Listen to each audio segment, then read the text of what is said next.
तो भाई आज करते हैं कुछ कैंडिड बातें। पार्क की तरफ जा रहा हूँ, कुछ अच्छा लोकेशन मिलेगा तो वहाँ से वीडियो बनाना शुरू करते हैं और आपको बताते हैं टॉपिक।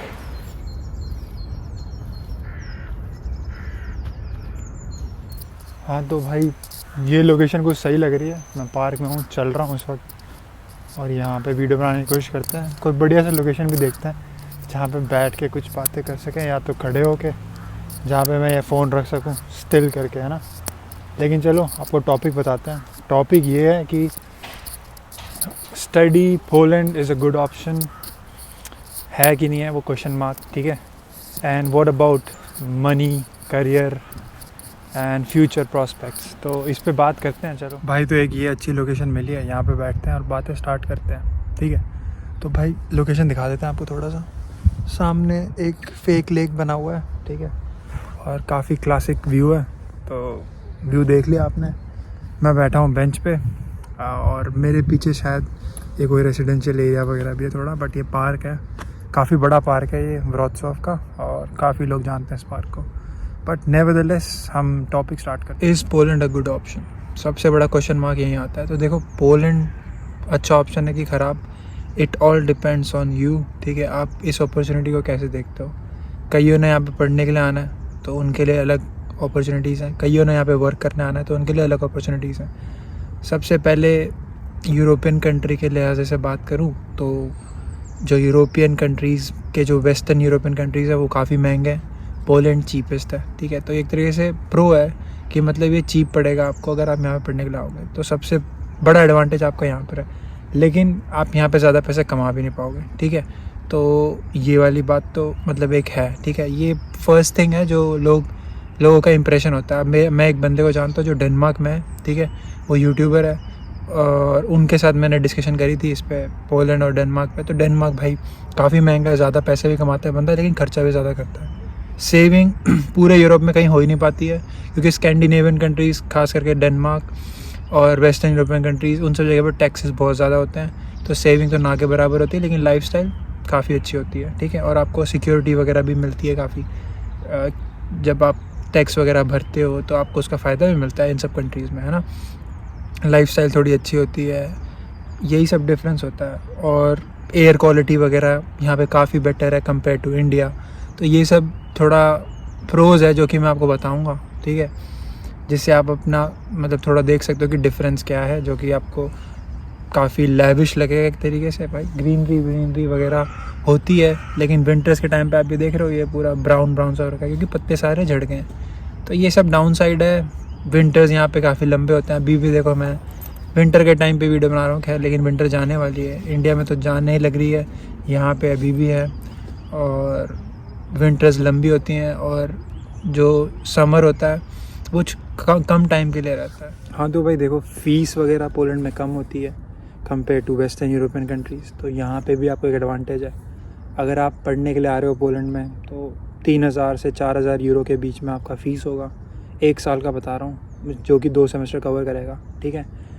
इसके अलावा एक और एडवांटेज आपका ये होगा कि एक्सेप्टेंस रेट ज़्यादा होगा, क्योंकि अभी भी आज के टाइम पे एप्लीकेशंस वगैरह बढ़ रहे हैं वेस्टर्न कंट्रीज़ के, यूरोपियन कंट्रीज़ में खास करके, लेकिन पोलैंड में अभी भी कम है। लेकिन अभी भी अब पोलैंड में बढ़ रहे हैं ज़्यादा, क्योंकि वेस्टर्न कंट्रीज़ थोड़े से स्ट्रिक्ट हो रहे हैं, ठीक है। तो उस लहजे से भी मतलब आपके लिए आसान है, ठीक है। अगर यहाँ पे स्टडीज़ वगैरह एक्सेप्टेंस रेट ज़्यादा है तो आपको जल्दी एडमिशन मिल जाएगा। थोड़े रिजेक्शंस वगैरह हो सकते हैं किसी यूनिवर्सिटी से, उनके क्राइटेरिया बेसिस पे, जहाँ पे ज़्यादा लोग अप्लाई करेंगे, खास करके कैपिटल सिटी वॉर्सो में। But other than that I also recommend some cities. हाँ तो देखो, कुछ सिटीज़ मैं रिकमेंड करता हूँ अगर आप पोलैंड आना चाहते हो अपने अच्छे फ्यूचर के लिए, ठीक है। मैं यही एक्सपेक्ट करता हूँ कि आप सबने डिसाइड कर लिया है कि आपने आना है। जिसने आना है भाई, उनके लिए सिटीज़ बता देता हूँ, मेजर सिटीज़ पोलैंड में अगर आना है तो। सबसे पहली प्रायोरिटी मेरे हिसाब से, बाकी आपका पर्सपेक्टिव कुछ भी और आपका एक्सेप्टेंस कहीं भी हो, मैं बोलूँगा सबसे टॉप पे तो कैपिटल सिटी रखो किसी भी कंट्री की, वॉर्सो, ठीक है। आप ये एप्लीकेशन मतलब जो मैं बता रहा हूँ कहीं और भी अप्लाई कर सकते हो, ठीक है, रैंकिंग के हिसाब से। लेकिन चलो वो रैंकिंग हर जगह अप्लाई नहीं होगी, लेकिन कैपिटल सिटी हर कंट्री की बेस्ट होती है, क्योंकि वहाँ पे यूनिवर्सिटीज़ बेस्ट होते हैं मेरे हिसाब से, ठीक है। तो वॉर्सो पोलैंड में टॉप रैंकिंग। सेकंड रैंकिंग आप क्रैकूव को दे दो, क्योंकि क्रैकूव में बहुत सारे कंपनीज़ हैं, और वहाँ पे बहुत सारे ऑफिसेज़ हैं। उसके बाद आप रैंकिंग पे रख सकते हो मेरे हिसाब से पोज़नान, ठीक है, और व्रॉत्सॉफ। ये दोनों बराबरी पे रखो, इन दोनों में से जिसमें हो जाए। पोज़नान थोड़ा चीप पड़ेगा, व्रॉत्सॉफ थोड़ा महंगा है, क्योंकि व्रॉत्सॉफ भाई काफ़ी फेमस हो रहा है और ये फास्टेस्ट ग्रोइंग सिटी है, ठीक है, पोलैंड की, और यहाँ पे काफ़ी सारी इंटरनेशनल कंपनियाँ आ रही हैं, तो इसीलिए व्रॉत्सॉफ का आप 3rd रैंक पे रख सकते हो, फिर पोज़नान। उसके बाद आप गडांस रख लो, और उसके बाद कोई भी रैंडम सिटी, लुब्लिन या कुछ भी, उसकी रैंकिंग में आगे नहीं बता सकता। तो ये कुछ रैंकिंग बताई मैंने, तो इस ऑर्डर को आप दोबारा सुन लो और ध्यान रखना, ठीक है। दोबारा भाई रिप्ले कर लो, मैं कुछ कर दोबारा नहीं ना बता रहा उनका लिस्ट, खैर बता भी सकता हूँ, बट नेवरदलेस। तो आगे बात करते हैं। अगर आप यहाँ पे आ रहे हो तो भाई कई बैचलर्स करने आ रहे होगे, तो बैचलर्स एरा गैरा कोई भी कोर्स ना ले लो, सोच समझ के। कंट्री में कौन कौन सी कंपनियाँ हैं, कौन कौन सी टाइप के जॉब्स हैं, लिंक्डइन पे जाओ, देखो कौन कौन सी ओपनिंग होती है जॉब्स की, और जिसकी ज़्यादा ओपनिंग है वो सारे कोर्स अगर आप कर सकते हो, अगर आप कॉमर्स बैकग्राउंड से, तो आपके लिए बेनिफिट है, ठीक है। और आप IT फील्ड से हो फिर तो आपके लिए ऑफ कोर्स वो तो हर जगह अप्लाइड होता है, लेकिन आप अगर ह्यूमैनिटीज़ फील्ड से हो तो आपके लिए थोड़ा सा चैलेंजिंग हो सकता है। बट भाई लैंग्वेज बैरियर्स आ जाते हैं अगर आपको कम्युनिकेशन वगैरह की कहीं जॉब चाहिए तो, ठीक है। तो और मीडिया वगैरह में खास करके जॉब चाहिए तो इसीलिए थोड़ा चैलेंजिंग हो सकता है वो। But apart from that, if your background is from commerce, IT, आपके लिए बहुत सारे अपॉर्चुनिटीज़ हैं। लिंक्डइन पे जाओ, पोलैंड लोकेशन पे लगाओ और जॉब्स देखो, उसके बेसिस पे अपने कोर्स चुनो, ठीक है। तो ये मतलब प्रूव एंड टेस्टेड वे बता रहा हूँ, जो आपको काफ़ी अच्छा मतलब आइडिया देगा कि क्या वहाँ पे डिमांड है, तो उसके हिसाब से आप अपनी स्टडीज़ ले लो। और मेरे से लोग पूछते हैं कि भाई ये कोर्स अच्छा है कि नहीं, यूनिवर्सिटी अच्छी है कि नहीं। भाई वो इट डजेंट मैटर, आपकी डिग्री मैटर करती है कौन से कोर्स में आप कर रहे हो और उस कोर्स की डिमांड वहाँ पे है कि नहीं है जिस कंट्री में आप जा रहे हो, ठीक है। ये बहुत इंपॉर्टेंट होता है। तो ये वाला पॉइंट जो है ना, ये सारी चीज़ें हर कोई यूट्यूबर आपको बताएगा नहीं, और मैं अपने वीडियोज़ को जेन्युइन रखने की कोशिश करता हूँ, ठीक है, ताकि लोगों की हेल्प होए सही तरीके से, है ना। कोई भी देखे, सब पे ही अप्लाई होगा। ऐसा नहीं कि मतलब मैं एजेंट्स वगैरह लगा के रखूँ आपके लिए और आपके लिए आसान हो जाए। मेरे से एजेंट्स पूछते हैं कि कौन से को कंसल्टेंसी से मैं अपना वीज़ा लगाऊँ। भाई वो सारी चीज़ें भी आप खुद कर सकते हो। अगर आपको हेल्प चाहिए, of course you can reach out to me, मैं ट्राई करूँगा अपनी तरफ से पूरी, ठीक है। और आप मेरे को इंस्टाग्राम पे फॉलो करो, और ऐसे मैं बोलता भी नहीं हूँ कई बार फॉलो करने के लिए, सब्सक्राइब करने के लिए, आपने देखा होगा, क्योंकि भाई मेरे को इन्फॉर्मेशन देते रहना है, जिसकी हेल्प होगी बहुत बढ़िया। अब आगे बढ़ते हैं वीडियो में। तो अब बात करते हैं कि मतलब अगर आपने डिसाइड कर लिया है कोर्स वगैरह, है ना, उसके बाद वीज़ा एप्लीकेशंस वगैरह आपने करनी है, उसमें असिस्टेंस वगैरह चाहिए, कुछ चाहिए, तो वो मैंने जैसे आपको बोला, मैं आपको इसमें हेल्प करूँगा। और भाई जॉब्स वगैरह यहाँ पे बहुत सारी अवेलेबल हैं, ठीक है, ऐसा नहीं है कि नहीं है, लेकिन हाँ, अगर आप वो सारे कोर्सेज कर रखे हो जिसका डिमांड है जॉब्स का, तो आपके लिए जॉब है। नहीं तो अगर आप किसी और बैकग्राउंड से आ रहे हो तो आपके लिए जॉब नहीं है भाई। और अब बात करते हैं मास्टर स्टूडेंट्स की, ठीक है, बैचलर स्टूडेंट की बात होगी। आप मास्टर्स करने आ रहे हो, मान लो आपने मास्टर्स करी है, मतलब बैचलर्स करी है मीडिया स्टडीज़ में, ठीक है, तो मास्टर्स भी मीडिया स्टडीज़ में करो, अपने आप को स्पेशलाइज बनाओ किसी चीज़ में। भाई स्किल होना ज़रूरी है, ना कि डिग्री, है ना।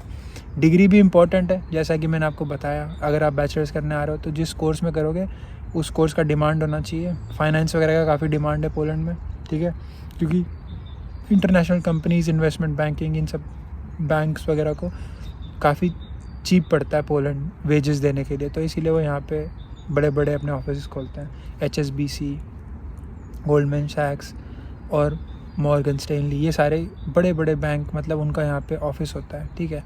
लेकिन ये सारी चीज़ें आप लिंक्डइन पे देख भाई। देखो आइल्स वगैरह की ज़रूरत होती नहीं है, कहीं कहीं पे ज़रूरत पड़ती है, खास करके वॉर्सो वगैरह के मेन यूनिवर्सिटीज़ में अगर आप अप्लाई करोगे तो वहाँ ज़रूरत है। और हर जगह आइल्स नहीं चाहिए। मीडियम ऑफ इंस्ट्रक्शन वो चल जाता है, आप यूनिवर्सिटी के पोर्टल वगैरह से मतलब सर्च करके देख सकते हो, अगर वो देते हैं आपकी यूनिवर्सिटी जो आपकी है, और उनको आप रिक्वेस्ट कर सकते हो। और इंटरनेट से मीडियम ऑफ इंस्ट्रक्शन का सर्टिफिकेट निकाल लो ऑनलाइन, और उसको कॉपी करके जो फ्रेजेस उसमें लिखे हैं, सेंटेंसेस, वही आप चिपका दो, अपना नाम वगैरह लगा दो, यूनिवर्सिटी का स्टैम्प और सील वगैरह लगा देंगे वो, और आपको दे देंगे। आप वही वीज़ा के लिए लगा देना एम्बेसी में फ़ाइल में, और यूनिवर्सिटी को भी वो दे देना, और आपको एक्सेप्टेंस मिल जाएगा। फ़ीस भरो और आ जाओ यहाँ पे भाई। तो यही है पोलैंड का सारा चिट्ठा जितना मैंने बताया। ऐसा कोई बाकी सारा कुछ आप पे होता है भाई, सब कुछ कर सकते हो आप। भाई बाकी देखो, सबको good luck and I hope आप सबको वीज़ा मिल जाए और अप्लाई करो। और अक्टूबर इनटेक बहुत ही मेन होता है, मैं एक बार फिर बोलूँगा, उस टाइम पे अप्लाई करो तो आपके चांसेस ज़्यादा होंगे कि आपको सक्सेस रेट ज़्यादा होगा और आपको शायद वीज़ा भी मिल जाए। तो अप्लाई ड्यूरिंग अक्टूबर। और कोई भी हेल्प चाहिए हो तो आप मेरे को रीच आउट कर सकते हो, इंस्टाग्राम मेरा है ही, ठीक है। तो good luck everyone and see you in the next one, peace. Feel lonely, like nobody really understands what you're going through, drowning in this big world. I know about the sleepless nights, the pain in your stomach, the voices in your head, and no one to talk to. But I also know that life can get better. I also know that how you think and how you feel aren't permanent, that there's so much life left for you to live, so much to see, so much to be. There's gonna come a day where everything's gonna be different. You can count on it.